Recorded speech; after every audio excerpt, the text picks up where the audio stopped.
بسم اللہ الرحمن الرحیم۔ ایک جنازے کا واقعہ آپ کے سامنے پیش کرتا ہوں۔ عبد الوہاب بن عبد الحمید ثقفی رحمۃ اللہ علیہ کہتے ہیں کہ میں نے ایک جنازہ دیکھا جس کو 3 مرد اور ایک عورت لے جا رہے ہیں اور کوئی آدمی جنازے کے ساتھ نہیں تھا۔ میں ساتھ ہو لیا اور عورت کی جانب کا حصہ میں نے پکڑ لیا۔ قبرستان لے گئے، وہاں اس کے جنازے کی نماز پڑھی اور اس کو دفن کر کے میں نے پوچھا یہ کس کا جنازہ تھا؟ عورت نے بتایا کہ یہ میرا بیٹا تھا۔ میں نے پوچھا تیرے محلے میں اور کوئی مرد نہ تھا جو تیری جگہ پہ جنازہ کا چوتھا پایا پکڑ لیتا؟ تو اس عورت نے کہا آدمی تو بہت تھے لیکن اس کو ذلیل سمجھ کر کوئی ساتھ نہ دیتا تھا۔ آدمی بہت تھے لیکن اس کو ذلیل سمجھتے تھے اس لیے کوئی نہیں آیا۔ میں نے پوچھا کیا بات تھی جس سے ذلیل سمجھتے تھے لوگ؟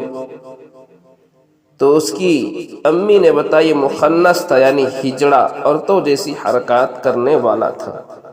مجھے اس عورت پر ترس آیا، میں اس کو اپنے ساتھ اپنے گھر لے گیا اور اس کو کچھ درہم اور کپڑے اور گیہوں دیے۔ میں نے رات کو خواب میں دیکھا کہ ایک شخص اس قدر حسین جمیل گویا کہ 14ویں رات کا چاند نہایت ہی سفید عمدہ لباس پہنے ہوئے میرے پاس آیا اور میرا شکریہ ادا کرنے لگا۔ میں نے پوچھا کہ تم کون ہو؟ تو کہنے لگا کہ میں وہی مخنث ہوں، وہی آدمی ہوں جس کو تم نے آج دفن کیا۔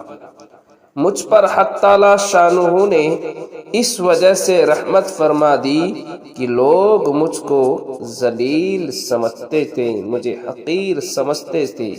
اس واقعے سے اس بات کا اندازہ لگایا جا سکتا ہے کہ ہم دنیا کے اندر کسی کو ذلیل اور حقیر نہ سمجھے، کسی کو گری ہوئی اور گھٹیا نظر سے نہ دیکھے۔ اللہ تبارک و تعالیٰ کا اس کا کتنا اونچا مقام ہے یہ کسی کو بھی معلوم نہیں ہوتا۔ ویڈیو اچھی لگی تو چینل کو سبسکرائب کریں۔